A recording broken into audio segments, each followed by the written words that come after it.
shule ya upili ya utumishi huko Gilgil zinazochunguzwa na polisi na ambazo zimesababisha wanafunzi 8 wa shule hiyo kukamatwa kwa madai ya kuteketeza bweni la shule na kusababisha vifo vya wanafunzi wenzao 16. Picha hizo zinaonyesha wanafunzi 5 wakitembea kwenye bweni hilo la Merlin Waithera mwendo wa saa 6:10 usiku. Wakati huu wenzao walikuwa wamelala wasijue kilichokuwa kikiendelea. Wanafunzi hao wanafika eneo linalotambulika kama Cube 11 na kusimama kwa muda mfupi huku wakishauriana. Mmoja wao anajaribu kuficha uso. Mkononi wamebeba champali zao.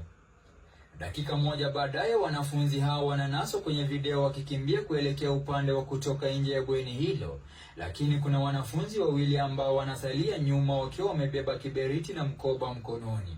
Wanafunzi hao wanawasha moto na kisha wanaondoka wakitembea bila wasiwasi wowote. Hatua chache kutoka hapo wanafika eneo lingine kwenye bweni hilo ambalo kulikuwa na matandiko na kuwasha moto tena. Baada ya kuhakikisha moto huo umeshika, washukiwa wanatembea na kutoka kwenye bweni hilo huku wakiwacha moto ukiendelea kusambaa huku wenzao wakiwa wamelala. Mwendo wa saa 6:13 moto ulionekana kuendelea kusambaa kwa kasi. Kuna baadhi ya wanafunzi waliogutushwa kutoka kwa usingizi na wanaonekana wakikimbilia usalama wao. Katika chini ya muda wa dakika 5, moto ulikuwa umesambaa na kuwa mkubwa.